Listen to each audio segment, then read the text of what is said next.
Today's episode is not just a message, it's a mirror into the way we speak, to others, and most importantly, to ourselves. Because how we speak shapes our mind shapes our behavior, and our behavior shapes the life we end up living. And for many of us, that life is smaller, it's heavier, and more painful than it needs to be. From baby boomers to Gen X, millennials to Gen Z, and now Gen Alpha, the words spoken out loud may change through generations, but the inner language we use on ourselves remains the same. Let me start by asking you something simple. When you talk to yourself, what tone do you use? Do you speak to yourself with kindness? Or do you cut yourself down before the world even has a chance to? Most people don't realize this, but negative self-talk is slow poison, a quiet, daily self-sabotage. It tells you you're too old, you're too late, you'll never make it, you don't deserve more. Who do you think you are? And eventually, you start believing it. You shrink your dreams, you lower your expectations, you start putting yourself in a box that wasn't created by God, but built by fear. And here's the truth. Words are spells, and you are the one casting them. I want to share a story that changed me forever.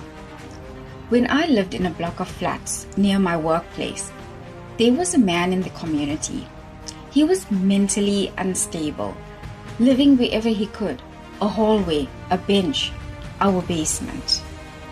He rarely spoke. He would knock on doors for food, and the only word he would say is, hello. He never looked at anyone for long, he never stayed around, he just existed, quietly, invisibly. But every morning at 5 a.m., while the world was still dark, I would hear him outside speaking to himself. And the conversation was harsh, it was vulgar, it was violent. Day after day, the same words, the same tone, the same emotional explosion. One morning, I listened more closely, and that's when I realized something chilling. He repeated the same argument word for word every single day, like a recording stuck on loop. And now he was trapped in it, living inside it, replaying it forever. That was his legacy. That was the echo he had to wake up to every morning. And the truth hit me hard. What if the last conversation you ever have is the one your soul ends up replaying over and over again? What if the words you speak today are the words your spirit will relive tomorrow, painfully? This man became a teacher in my life, not because he intended to teach me anything, but because his suffering reveals something powerful. Words don't disappear. They imprint, they echo, they replay. We speak in moments of anger, fear, frustration, or self-doubt. And we don't realize we may be creating the very emotional environment we will have to live inside. We create prisons with our words. And here's the deeper truth. If you want to transform your life, you must transform the way you speak to yourself first. Because your internal dialogue becomes your spiritual climate, your emotional home, your mental reality. And if the home inside you is toxic, no amount of success outside will bring you peace. When you choose conscious speaking, something shifts immediately. Your energy rises, your confidence strengthens, your inner world becomes calmer, clearer, more divine. Say things like, I am good, I am enough, I am growing, I am guided, I am part of a divine family. I am complete just as I am. I am loved as God loves me. Because when you speak consciously, you begin to heal the conversations inside you that has been hurting for years. You rewrite your story. You reprogram your mind.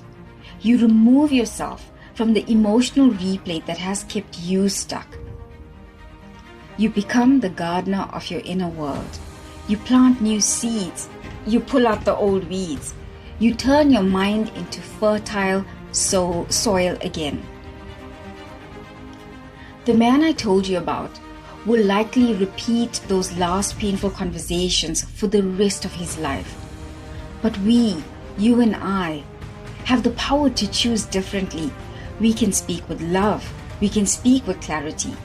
We can speak from our higher selves.